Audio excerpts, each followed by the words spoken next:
Si Jenica hindi mahirap magustuhan, napakabuti at totoong tao. Good news para sa lahat ng mga fans and supporters ng kapamilya stars na sina Christian Bablay at Jenica Garcia.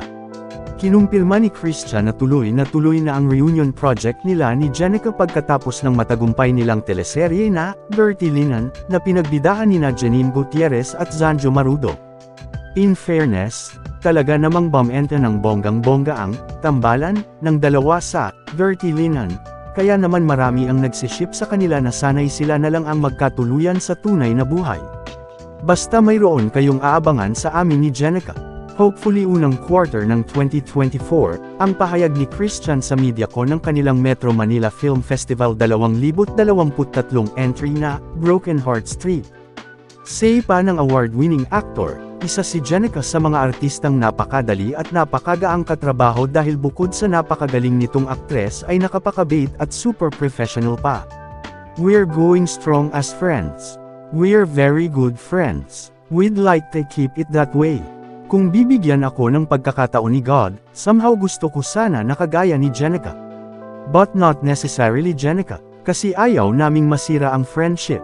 Parang mas magiging panghabang buhay kami kung magiging friends lang pag-amin ng binata.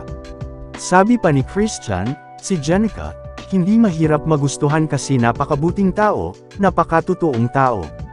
Samantala, naibahagi rin ni Christian na pangarap din niyang maging tatay in the future dahil mahilig din siya sa mga bata at kung siya ang tatanungin, nais na rin daw niyang magkaroon ng sariling pamilya.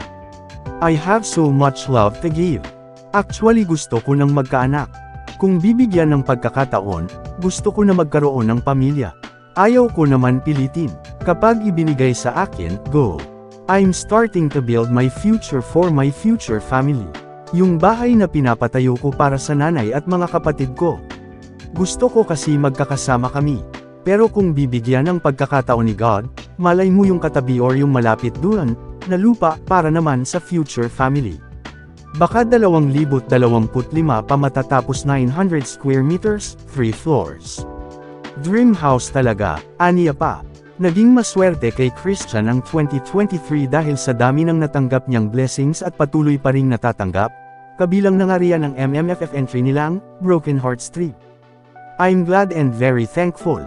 Grateful ako. Grabe hindi ko matatawaran yung blessings na binigay sa akin ngayong taon, aniya.